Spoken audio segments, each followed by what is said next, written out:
날마다 솟는 샘물과 함께하는 오늘의 큐티 시간입니다. 11월 2일 수요일, 오늘의 말씀은 예레미야 44장 1절로 12절까지 말씀입니다. 제 44장. 애굽 땅에 사는 모든 유다 사람 곧 믹돌과 다바네스와 눕과 바드로스 지방에 사는 자에 대하여 말씀이 예레미야에게 임하니라. 이르시되, 만군의 여호와 이스라엘의 하나님께서 이와 같이 말씀하시니라. 너희가 예루살렘과 유다 모든 성읍에 내린 나의 모든 재난을 보았느니라. 보라, 오늘 그것들이 황무지가 되었고 사는 사람이 없나니 이는 그들이 자기나 너희나 너희 조상들이 알지 못하는 다른 신들에게 나아가 분향하여 섬겨서 나의 노여움을 일으킨 악행으로 말미암음이라. 내가 나의 모든 종 선지자들을 너희에게 보내되 끊임없이 보내어 이르기를, 너희는 내가 미워하는 이 가증한 일을 행하지 말라 하였으나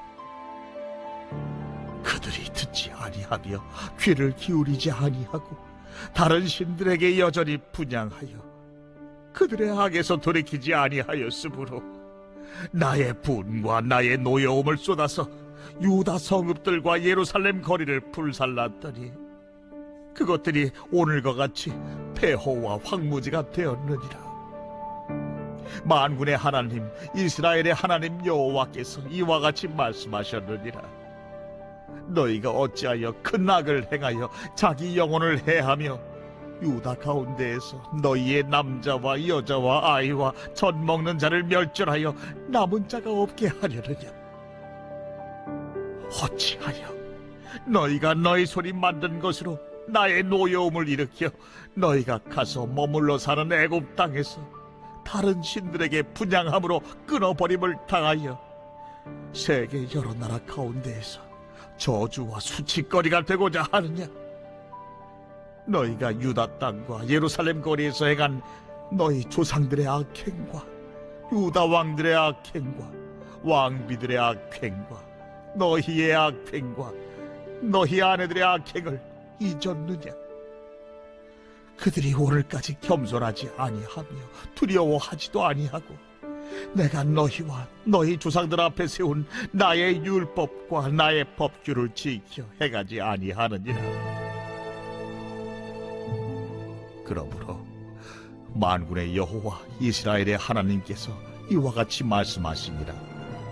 보라, 내가 얼굴을 너희에게로 향하여 환난을 내리고 온 유다를 끊어버릴 것이며 내가 또 애굽 땅에 머물러 살기로 고집하고 그리로 들어간 유다의 남은 자들을 처단하리니 그들이 다 멸망하여 애굽 땅에서 엎드러질 것이다.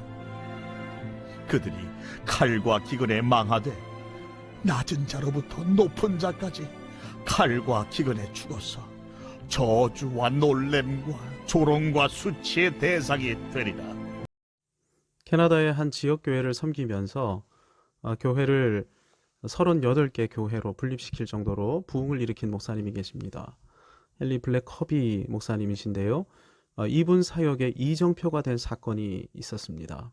목회를 시작하고 한 교회 부임해서 대신방을 하는데 한 젊은 부부의 가정을 신방했습니다. 그런데 그 집의 어린 딸아이가 부모 말을 대놓고 무시했었는데요. 오라고 하면 가고 앉으라고 하면 일어서고, 청개구리도 이런 청개구리가 없는데 문제는 부모 중 누구도 아이를 나무라거나 훈계하지 않았다는 것입니다. 오히려 부부는 아이의 불순종하는 모습까지도 사랑스러워하고 귀여워했는데요. 얼마 후 이 블랙커비 목사님은 목회 인생에서 첫 장례식을 집례하게 되었습니다. 장례식의 주인공은 젊은 부부가 그토록 귀여워하던 딸 아이였습니다. 며칠 사이에 이 아이가 죽음의 강을 건너게 된 것인데요. 목사님이 신방하시고 며칠 후 집 앞 마당문이 열려 있는 것을 본 아이가 쏜살같이 달려나가 인도를 통과해 도로가에 주차되어 있던 차량 사이로 달려갔는데 마침 도로 한쪽에서 차량 한 대가 무서운 속도로 달려오고 있었습니다. 마침 아이를 찾아 두리번거리던 부부의 눈에 이 아찔한 상황이 들어왔고 그래서 다급한 목소리로 아이를 향해 부르짖었습니다. 안 돼! 돌아와! 부모의 비명 같은 소리에 아이는 잠깐 멈춰 부모를 쳐다보았지만 늘 그래왔던 것처럼 씩 웃더니 불순종의 길로 달려갔습니다. 뒤돌아서서 도로 쪽으로 뛰어간 것입니다. 딸 아이의 장례식에서 오열하는 젊은 부부를 보면서 블랙커비 목사님이 다짐했습니다. 하나님의 음성이 들리면 즉각 순종하도록 가르쳐야겠구나. 순종이 생명이구나. 이런 각오로 평생 사역한 결과 순종하는 교회, 순종하는 성도들이 나타나게 되었고 큰 부흥이 일어났던 것입니다. 불순종과 불순종 가운데 일어나는 비극. 문제는 이게 젊은 부부에게만 일어난 이야기가 아니라는 것입니다. 이스라엘의 이야기이고 교회의 이야기이며 우리의 이야기라는 데 문제가 있는 것입니다. 요하난과 유다가 결국 선택했던 것은 불순종의 길이었습니다. 왜 불순종의 길을 걷고 불순종을 선택합니까?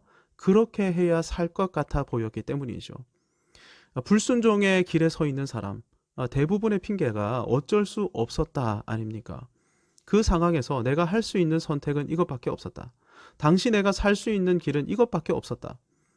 하나님께서 말씀으로 임재해 주셔서 애굽으로 가지 말아라. 유다 땅에 머물러 살면서 바벨론의 느부갓네살을 섬기며 처절하게 회개하여라. 그러면 내가 너희를 심고 너희를 세울 것이다. 너무나 분명한 음성으로 말씀해 주셨건만 요하난과 유다 무리는 이미 애굽을 향해 발걸음을 옮기고 있었습니다. 미스바에서 애굽을 향해 떠나면서 미스바 남쪽에 위치했던 게롯 김함에 머물러 있으면서 어떤 말씀이든 순종하겠습니다. 이러고 있었던 것입니다. 살기 위해 불순종은 어쩔 수 없어. 이렇게 하며 그 길을 걷고 있으면서도 어떤 말씀이든 순종하겠습니다. 얼마나 하나님을 기만하고 또 스스로를 속이는 모습입니까? 그래서 결국 요하난과 유다 무리는 예레미야를 향해 너의 예언은 거짓 예언이다 라고 말하면서 하나님과 예레미야를 향해 강력하게 저항했었습니다. 답을 정해놓고 살아가는 사람들 모두가 이렇게 반응하는 것이죠. 그들에게는 하나님이건 하나님의 말씀이건 중요하지 않은 것입니다. 중요한 것은 자기가 정해놓은 답뿐인 것이죠. 그래서 누군가가 자기가 정해놓은 답을 긍정해주고 심지어는 그것이 하나님의 뜻이다 이렇게 말해주면 그분을 존경하고 신령한 목회자다 이렇게 긍정적으로 평가하는 것이죠. 그런데 자기가 정해놓은 답과 다른 하나님의 말씀을 증거하면 이상한 사역자다 이렇게 반응하는 것입니다. 여러분은 어떠십니까? 답을 정해놓고 신앙생활을 하고 계십니까? 아니면 언제든 하나님의 뜻에 의거해 여러분의 답을 수정하고 정정하고 또 철회하면서 살아가고 계십니까? 하나님께서 알아서 하실 것이기에 저에게는 아무런 답도 없습니다. 저는 그저 이끄시는 대로 나아가겠습니다. 이런 태도는 굉장히 무책임한 태도입니다. 하나님께서는 우리에게 이성도 주시고 기준이며 잣대인 성경도 주시고 지혜와 판단력도 허락해 주셨습니다. 무엇보다 우리에게 자문을 줄 만한 많은 멘토들도 주셨습니다. 그래서 우리는 판단해야 하고 결정해야 합니다. 답을 가지고 살아야 하는 것입니다. 하지만 우리 답에는 언제든 오류가 있을 수 있죠. 그래서 하나님께서 수정해 주시고 정정해 주시는 것에 대해 언제든 오픈되어 있어야 되는 것입니다. 열려 있어야 하는 것이죠. 그러니 겸손해야 하는 것입니다. 하지만 요하난과 유다 무리는 겸손하지 않았습니다. 그래서 43장 2절을 보면 요하난과 모든 오만한 자가 이렇게 기록되어 있습니다. 이 사람들이 예레미야를 대적했던 것이죠. 이 오만한 사람들은 스스로의 답을 따라 결국 애굽에 정착해서 살았습니다. 그런데 애굽으로 합류하는 유다인들이 계속 증거했습니다. 얼마나 유다인들이 많이 애굽으로 넘어왔는지 1절을 보면 이들이 정착해서 살았던 애굽 지역이 믹돌, 다바네스, 놉, 바드로스 등지였습니다. 잔존 유다인 거의 전부가 불순종의 대열에 거국적으로 동참해서 하나님께서 가기를 원치 않으셨던 애굽 땅으로 나와 거주하고 있었던 것입니다. 하지만 이들 불순종의 무리 가운데 예레미야가 함께하고 있었습니다. 왜 예레미야가 함께하고 있습니까? 선지자는 언약의 중보자이기 때문이죠. 하나님께서 선지자를 세우신 이유는 언약 백성들에게 하나님의 뜻을 알리시기 위함입니다. 그래서 배교의 길, 불순종의 길에 서 있던 유다임에도 예레미야는 이들에게도 여호와의 말씀을 선포하기 위해 이들과 함께하고 있었던 것입니다. 우리는 예레미야의 선택을 보면서 오늘날 저와 여러분이 어떤 사람을 섬겨야 하는지 도전받을 수 있어야 합니다. 지긋지긋하게 불순종하는 사람들, 아무리 말해도 자기 답을 포기하지 않는 사람들, 심지어 당신은 거짓 예언을 하고 있다 이렇게 도전해 오는 사람들, 저와 여러분이 이런 사람들을 섬겨야 하는 것입니다. 세상 사람들은 나에게 힘이 되고 도움이 되는 사람들하고만 가까이서 지냅니다. 그런데 저와 여러분은 십자가의 길을 걷는 사람들이죠. 주님은 십자가를 지고 나를 따르라 이렇게 권면하셨습니다. 십자가를 지고 따르는 사람들이 있는 곳에 어떤 일이 벌어집니까? 부활의 사건이 벌어집니다. 변화가 일어나고 능력이 임하게 되는 것입니다. 그래서 하나님께서는 애굽 땅에 있던 예레미야에게 말씀으로 임재해 주셨던 것입니다. 여호와의 말씀에 의하면 애굽으로 피신해온 유다의 선택은 자멸하는 선택이었습니다. 7절을 보시기 바랍니다. 만군의 하나님 이스라엘의 하나님 여호와께서 이와 같이 말씀하시니라. 너희가 어찌하여 큰 악을 행하여 자기 영혼을 해하며 유다 가운데서 너희가 남자와 여자와 아이와 젖 먹는 자를 멸절하여 남은 자가 없게 하려느냐. 이 말씀에 의하면 불순종은 자기 영혼을 해치는 것입니다. 스스로를 멸절시키는 행위입니다. 안 돼! 돌아와! 여호와 하나님께서 예레미야를 통해 이렇게 다급한 목소리로 외치고 계셨습니다. 이유가 무엇입니까? 도로 저편에서 무서운 속도로 달려오는 차가 있기 때문이죠. 이 말씀에 불순종해서 도로로 뛰어들면 스스로를 죽이는 것입니다.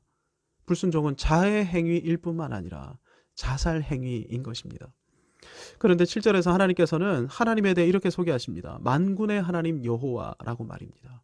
만군이라는 말은 천상의 군대를 가리킵니다. 만군의 하나님 여호와는 천상의 군대를 거느리고 계시는 하나님을 의미하죠.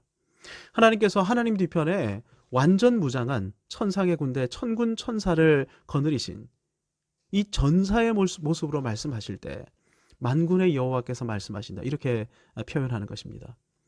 그러니까 불순종이 무엇이라는 것입니까? 완전 무장하신 하나님, 완전 무장한 천상의 군대와 대결하는 것, 이것이 불순종이라는 것이죠. 하나님께서 이렇게 말씀하시는 이유는 분명합니다. 만군의 여호와께서 말씀하신다. 이 말은 투항하라는 것입니다. 제가 잘못했습니다. 제가 가지고 있는 무기를 다 내려놓고 투항한 다음 이제 주님 뒤를 따르겠습니다. 주님 군대의 군사가 되겠습니다. 이렇게 고백해야 한다는 것입니다.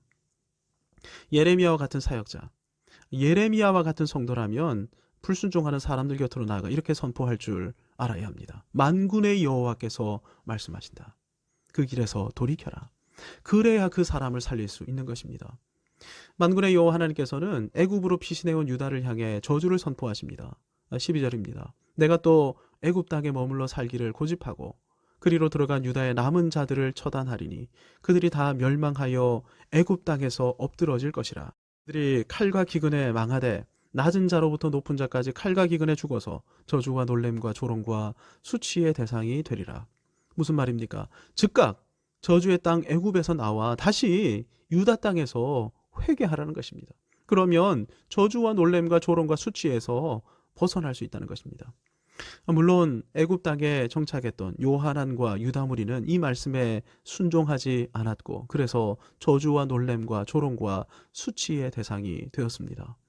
오늘 저와 여러분은 말씀대로 이루어진 역사를 기억하며 혹시라도 우리 안에 있는 불순종을 떠나고 불순종을 버려야 할 것입니다. 아울러 불순종의 길을 걷고 있는 우리 주변에 사람들이 있다면 우리 가정의 배우자나 자녀 가운데 우리가 사랑하는 사람들 가운데 이 길을 걷고 있는 사람들이 있다면 만군의 여호와 하나님의 말씀을 선포함으로 그들을 죽음의 길에서 떠나도록 해야 할 것입니다. 주신 말씀 붙들고 함께 기도하며 하루를 열어가겠습니다. 하늘에 계신 우리 아버지, 아버지의 이름을 거룩하게 하시며 아버지의 나라가 오게 하시며 아버지의 뜻이 하늘에서와 같이 땅에서도 이루어지게 하소서. 오늘 우리에게 일용할 양식을 주시고 우리가 우리에게 잘못한 사람을 용서하여 준 것 같이 우리 죄를 용서하여 주시고 우리를 시험에 빠지지 않게 하시고 악에서 구하소서. 나라와 권능과 영광이 영원히 아버지의 것입니다. 아멘.